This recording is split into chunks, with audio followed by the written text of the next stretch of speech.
ધાતુકામ ધાતુકામ અને ધાતુ વિદ્યા આ બંને શબ્દો વચ્ચે થોડોક તફાવત છે. ધાતુકામ એ ભારતની પ્રાચીન વિદ્યા છે.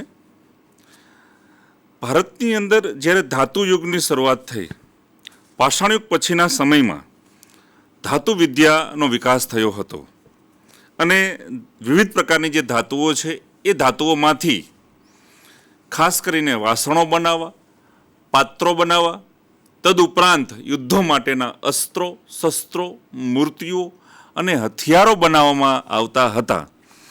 તો એની શરૂઆત છે એ પ્રાચીન ભારતના બંદર લોથલમાં થઈ હતી અને લોથલના કારીગરોએ ધાતુમાંથી ખાસ કરીને સૌથી વધુ જો ધાતુનો ઉપયોગ થતો હોય તો તે વાસણો બનાવવામાં થતો હતો.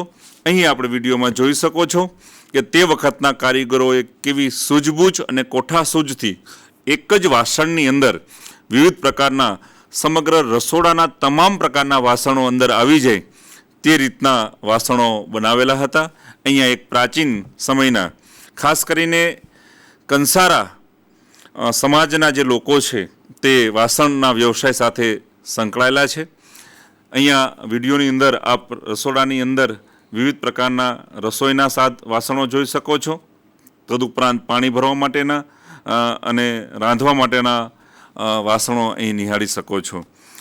તદુપરાંત જે ધાતુ છે તેનીમાંથી દાતરડા, સારડીઓ, વળાંકવાળી કરવત, આરા અને સોય જેવા વાસણો બનાવવામાં આવતા હતા. તેવા હથિયારો પણ બનાવવામાં આવતા હતા.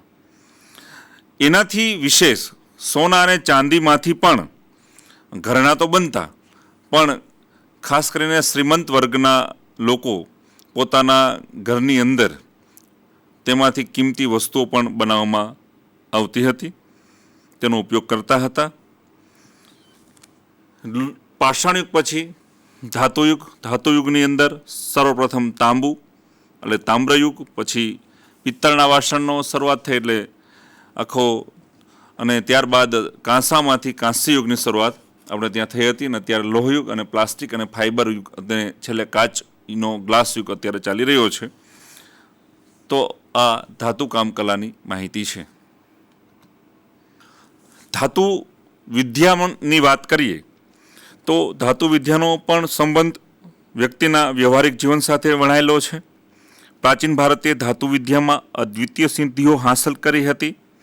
એના ઉદાહરણ સ્વરૂપે સિંધુકાલીન સંસ્કૃતિમાંથી મળી આવેલી ધાતુની નર્તકીની પ્રતિમા, તક્ષશિલામાંથી પ્રાપ્ત થયેલી કુષાણ રાજ્યોના સમયની ભગવાન બુદ્ધની પ્રતિમાઓ, ચોલ રાજ્યોના સમયમાં તૈયાર થયેલા ધાતુના શિલ્પો, તદ ઉપરાંત પશુ પક્ષીઓ તથા સોપારી કાપવાની સૂડી અને વિવિધ પ્રકારના જે ધાતુના શિલ્પો છે એની શરૂઆત 10મી અને 11મી સદીમાં આપણે ત્યાં થઈ હતી. તો આ રીતે ધાતુકામ જે છે જેની અંદર કોઈ વિશિષ્ટ પ્રકારની નકશીઓ ન હોય એ ધાતુકામમાં આવે અને વિવિધ પ્રકારની નકશીઓ સાથેનું જે કસબી પ્રકારનું જે કાર્ય છે એ ધાતુ વિદ્યામાં સમાવેશ થાય છે.